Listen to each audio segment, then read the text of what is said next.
Hello friends, welcome to my channel চিন্তা blog. So আমরা আজকে রয়্যাল এনফিল্ডে ফার্স্ট সার্ভিস যাচ্ছি আমার বাইকে, স্টেলার ব্ল্যাক মডেলের। তো কেমন অভিজ্ঞতা আপনাদের শেয়ার করছি, দেখতে থাকুন আমার ভিডিওটা।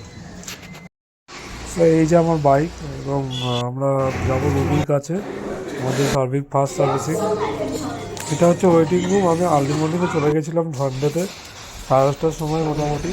তো ফার্স্ট লটে আমাদের সার্ভিসিং হচ্ছিল, এই যে নিয়ে যাচ্ছে বাইক আমার।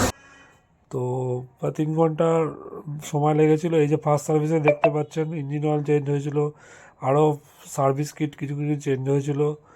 তো এই সার্ভিসিংয়ের পরে আমাদের ওয়াশিং এরিয়াতে যায় আমার বাইক, এবং সেখানে থরলি সব ভালো করে ওয়াশ করা হয় হাওয়া টাওয়া দিয়ে এবং শ্যাম্পু দিয়ে। তো এই ওয়াশিং দেখতে পাচ্ছেন হচ্ছে। তো আমার এই টোটাল সার্ভিসিংয়ের মোটামুটি 1025 টাকা মতন খরচ পড়েছিল। তো এবং বিলও দেওয়া হয়েছে। তো এইভাবে আমাদের ফার্স্ট সার্ভিসিং কমপ্লিট হলো। তো আপনাদের ভিডিওটা কেমন লাগলো নিশ্চয়ই কমেন্ট করে জানাবেন। ভালো লাগলে লাইক শেয়ার সাবস্ক্রাইব করে দেবেন। Thanks for watching this video. এরপরে কোনো ভিডিওতে দেখা।